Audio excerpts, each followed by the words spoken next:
Hello everyone.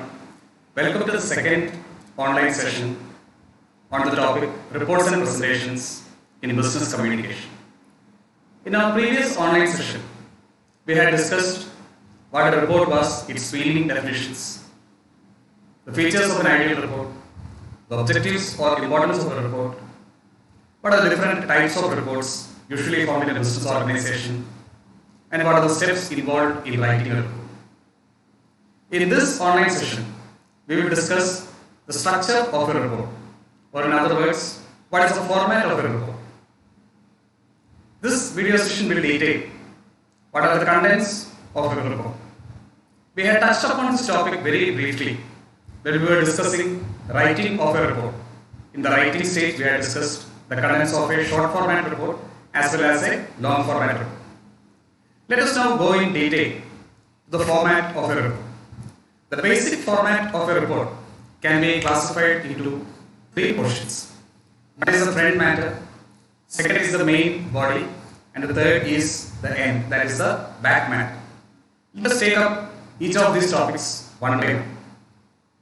The front matter. In the front matter, there are three or four portions which need to be understood. The first is the car. Like any individual has a dress, the report also needs a car. Like a dress provides protection as well as an appearance to a person. Your cover provides a professional appearance to your report. It also protects your report.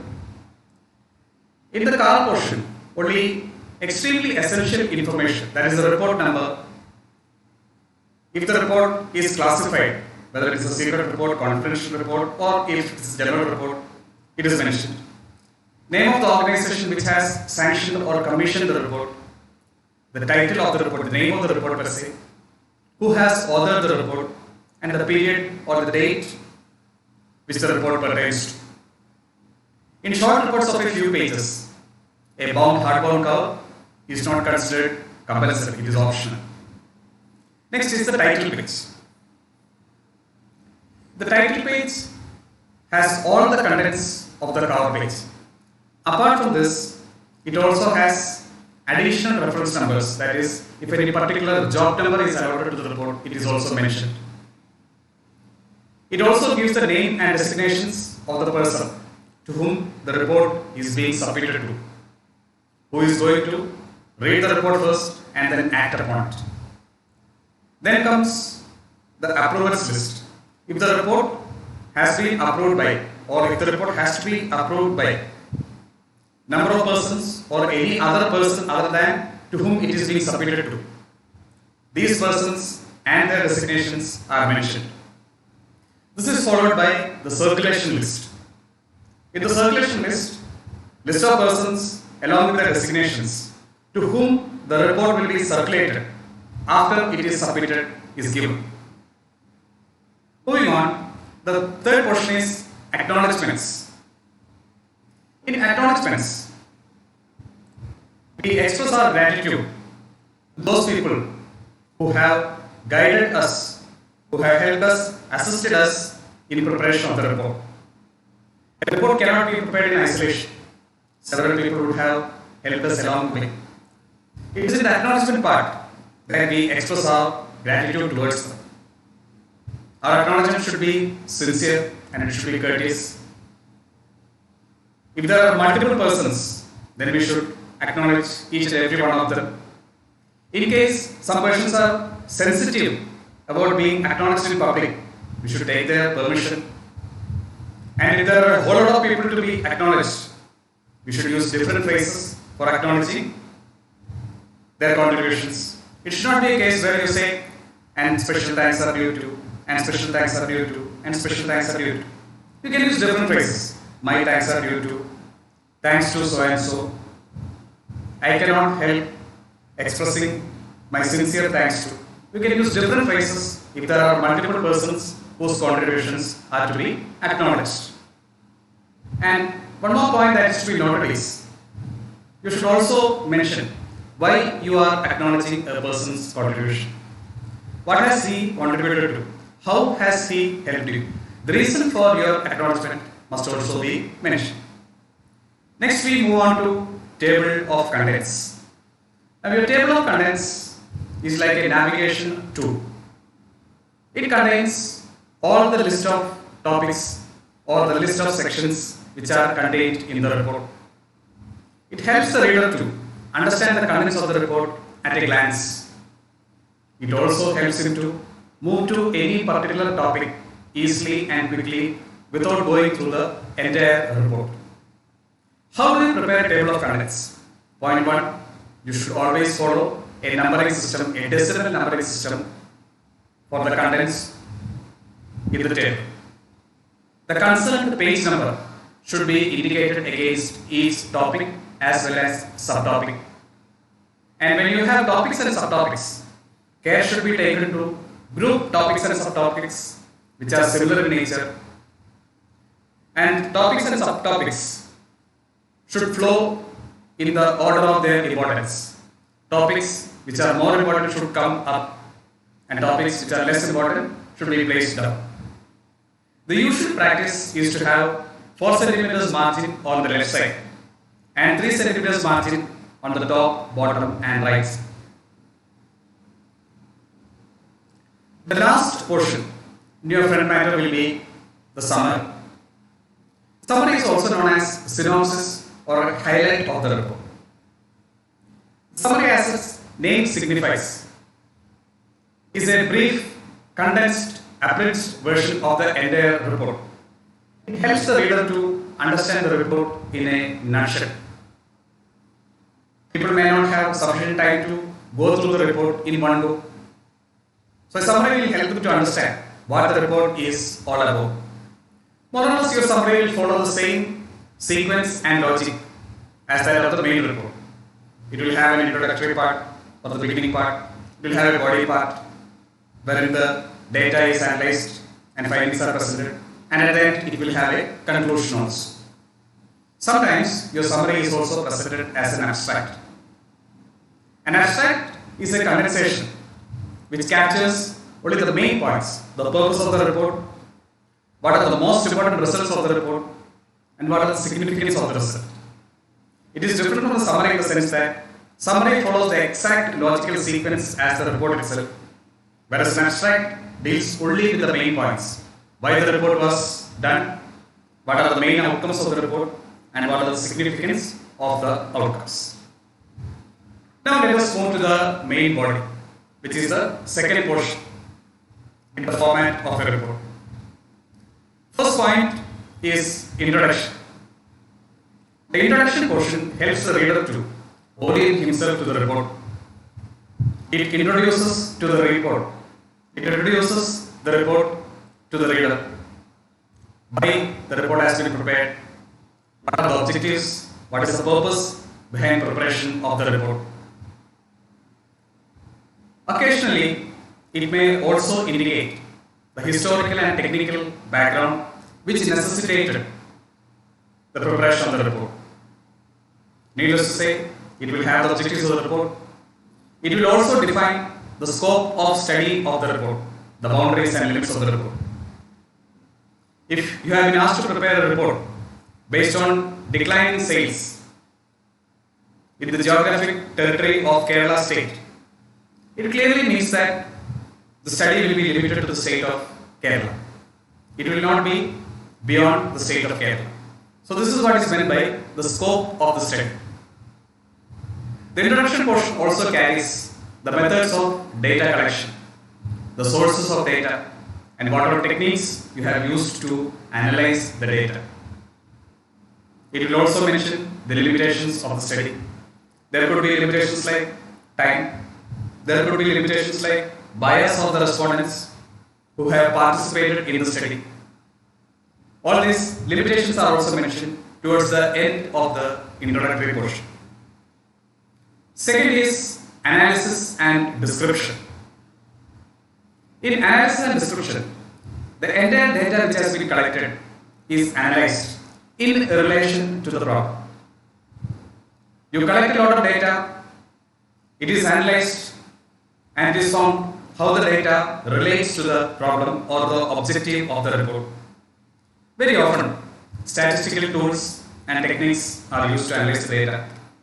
Your statistical tools can be very simple, like pie diagrams, bar diagrams, or it can be intermediate tools like chi-square test, or it can be advanced algorithmic statistical tools. But it is always found that statistical tools have been used to analyze data. The analysis and description portion is very often supported by tables, graphs, and illustrations because it is data which is being presented. At various stages of the analysis, findings are brought up. These findings are grouped under the relevant section in which the data is analyzed. Now we move on to conclusion. After the data has been analyzed, necessarily the data will throw up certain findings. It is based on the analysis that the findings are generated. These findings are presented very briefly in the conclusion stage. The outcomes of the analysis are presented as the findings in the conclusion stage. We should also take care to see that the findings which are presented in the conclusion stage are related to the object or purpose of the research. It should not be that the findings or conclusions are totally independent or unrelated to the object of the study. Care should also be taken to ensure that the findings are drawn based on observations, discussions, analysis of the topic, various methods of data collection, sources and techniques. In short, the findings or outcomes which are presented in the conclusion part should always be the result of the analysis of data and should be related to the basic purpose or object of the report. The last stage in the main body will be recommendations. Recommendations refer to a particular course of action which are based on the findings or outcomes. It is on the basis of the findings or outcomes which are presented in the conclusion stage that we move to the recommendations. The recommendations are very often based on the author's interpretation of the conclusions, how the author views the conclusions, and then suggests various courses of action depending upon the knowledge he has gained and the experience he intrinsically has. These form the basis for recommendations. When you present recommendations, you should always ensure that the recommendations are presented in descending order of importance. The most important recommendations come up front. The least important of the recommendations should be placed at the end. Recommendations should always be drafted in simple, direct, and easy to understand language. Your recommendations might possibly be taken up for action, or the person who has the power to implement, accept, or reject your recommendations might not have the same level of technical sophistication as the writer has. So it should always be ideal if you present the recommendations in a simple, easy to understand language. If required, your recommendations can be grouped or subgrouped into different similar categories and appropriate headings and subheadings given to them. Having finished the main body, let us now move to appendix. Appendix is the first of the back matter portion.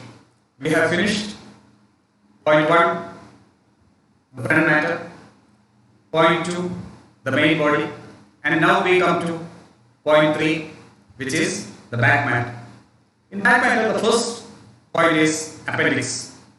Appendix is the area where all related matter to the project or the report are placed. There will be a lot of matter drifting in a report study. It is not that all this matter need to go into the main report. At the same time, a case cannot be made to leave out all this matter. Suppose the reader wants to refer something, and if he doesn't find out then it becomes difficulty for it. At the same time, if you present all the matter inside the report becomes too bulky, too voluminous, readers might lose interest. This is the place for your appendix to come in. It is in the appendix that you put in or dump in all matter which are required but which may not be important. The nature of the content of an appendix is such that if these matters are omitted by the reader, it does not result in a lack of understanding for him.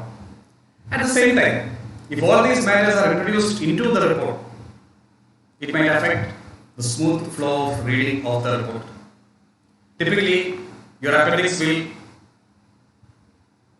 contain questionnaires, equations, calculations, diagrams, drawings, tables, etc. Appendix is followed by index. Index is usually found in long and voluminous, large size reports. An index is used when your table of contents is not sufficient to enable the reader to locate a particular topic. Your table of contents highlights the main contents or the main sections of a report. Suppose a reader wants to find out one particular point which is not listed in the table of contents. It is here that the index proves useful to him. The index is placed at the back mat, at the last portion of a report. The index is usually listed in descending order of importance as decided by the author. It is usually done in alphabetical order. Against each entry, the corresponding page numbers are mentioned. So if you find a term called analogy or a term called bizarre business scenarios or a term called conditional acceptance A, B, C, against each of these entries, certain page numbers will be given where all these words are found. Now we will go to something called bibliography. As the word indicates, your bibliography refers to all the sources which have been consulted to prepare the report. Sometimes, during the course of preparation of a report, it may be necessary to consult other reports, other books of knowledge, other published matter. It is in the bibliography that all these sources are acknowledged and presented. Sometimes the bibliography will also mention certain other references which the author feels that should be read. In other words, suggested readings are also included in the bibliography at times. I have given here a few examples of how a bibliography is prepared, or examples of how entries in a bibliography are done. Example 1 says, Abhishek Arora 2017, Business Communication, Kalyani Publishers. If you don't know, there is only a single author here. In example 2, you find a case of an entry in a bibliography which has two authors. Krishnan A.P. Ashokan K.K. 2018, How to Communicate, New Delhi Press. There are two authors here. Now if you come to example 3, it mentions Jane et al. The term et al. Is used when there are more than two authors to a reference to. So it is written here, Jane et al. 2019, Eats, Shoots and Leaves, 2019, HarperCollins. Et al. Is used to indicate that there are more than two authors. Only one author's name is given, followed by the word et al. The last topic in your back matter is glossary. Glossary refers to a list of technical terms used in the report, along with its meaning and definitions. Why do you need a glossary? As we discussed earlier, it may not always be the case that your report is being read by a technical person. Mostly, your report will be read by a person who has authority and power to act upon the report, implement the report, or reject the report. But he need not be a technical specialist, so to say. In such cases, he needs to be guided through various technical terms that have been used in the report. In your glossary, all the technical terms are arranged in alphabetical order.